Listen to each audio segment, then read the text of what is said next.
Oui, ça, ils perdront jamais le fighting spirit, surtout avec un avant-centre de 18 ans qui a cette tête d'Irlandais, comme vous le disiez. Mais quand même, Philippe, cette équipe, elle a des joueurs d'assez faible niveau. Majorité Championship et Division 1, c'est quand même pas très très fort. Un des rares qui joue dans un gros club, c'est Doherty à l'Atlético Madrid. Il a dû jouer 12 minutes en 2023. Ils sont un peu justes quand même. Et si ils ont un plan de jeu un peu trop ambitieux contre la France, ils vont se faire punir par Kylian Mbappé en contre-attaque.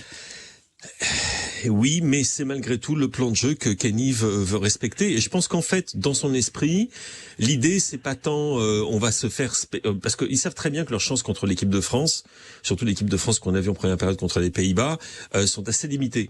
Donc du coup, pour lui, c'est non, on essaie de mettre en place un plan de jeu. On va pas commencer à avoir peur de nos propres ambitions. Donc, on vise au-delà du match contre la France. On visera, on pense au match contre la Grèce du mois de juin. On pense à la réception de Gibraltar qui devrait être un petit peu moins problématique également au mois de juin. On pense déjà aux autres matchs. Excusez-moi, des qualifications pour l'Euro. C'est une progression et c'est vrai que on sent une certaine nervosité chez les analystes et observateurs en Irlande. J'ai parlé avec quelques-uns d'entre eux aujourd'hui et en effet, ils se posent des questions sur le bien fondé, on va dire, de l'attitude extrêmement proactive de Kenny pour cette rencontre, se posant des questions sur ce qui pourrait, la façon dont elle pourrait être punie. Mais il fait absolument aucun doute pour moi que c'est la façon dont Kenny entend mener son équipe. En effet, ce sont des joueurs qui jouent en Championship, en League 1, voire en League 2 pour la plupart.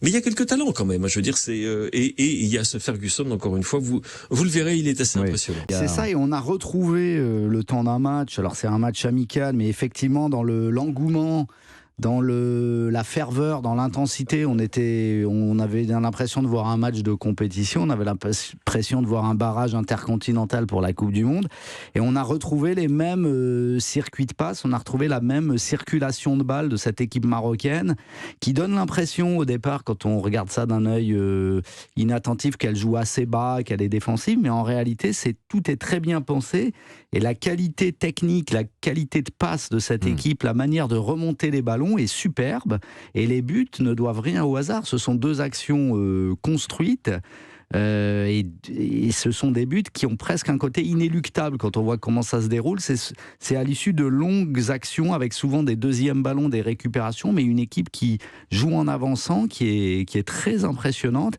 Et quand Regragui dit pour qu'on soit vraiment une grande équipe africaine, il faut qu'on gagne la CAN, je pense qu'il a une petite idée derrière la tête. Ça veut dire qu'ils sont favoris. Il s'est mis la pression. Ils sont favoris, sachant quand même que le Sénégal aussi progresse. Là, on les avait vus à la Coupe du Monde sans Sadio Mané, on les a vus avec lui. Alors que ça n'était que le Mozambique en face, mais il y a des séquences de possession et des séquences de jeu assez remarquables aussi. Donc les deux me semblent vraiment un petit peu au-dessus de tous les autres, Sénégal et Maroc, les deux lions, quoi. Je trouve qu'il n'y a pas de mauvais motif pour avancer. Si c'est quelque chose qui lui fait du bien, si c'est quelque chose qui fait du bien à un moment donné, il peut trouver ça comme excitant ou comme relais.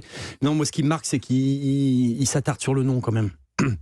C'est-à-dire il est quand même sensible. Hein. Il y a un espèce chez lui depuis le premier matin de nationalisme sportif. On va appeler ça comme ça. Qui avait aussi chez quelqu'un comme Tony Parker, par exemple. C'est-à-dire qu'il y a une volonté d'endosser quelque chose de. Alors, ça m'étonne un peu à titre personnel, mais je suis pas lui parce que le sport est mondialisé, parce que je vois pas pourquoi le PSG serait plus un club français que qatari. Je vois pas. Mais lui, il l'identifie comme ça.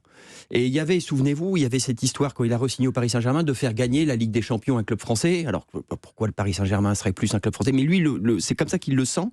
Et le nom de Platini est quand même un marqueur. Là tu fais l'histoire avec un grand H, tu fais là t'es quand même là c'est le livre d'or du foot tricolore. Et quelque part il y a cette volonté de s'inscrire comme quand il avait voulu le numéro 10 je me souviens, ça nous avait pas mal interloqué quand il avait voulu le numéro 10 avant le mondial 2018.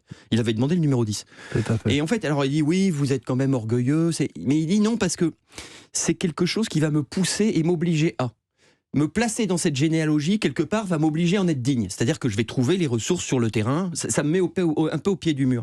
Et moi, je trouve pas hasardeux qu'il lance le nom de Platini comme ça, parce que quelque part, il s'inscrit dans cette cosmologie-là. Et c'est plutôt... comment dire ? Je trouve que c'est plutôt à son honneur de continuer, alors que le foot est totalement mondialisé, mais de toujours un peu entretenir ce truc.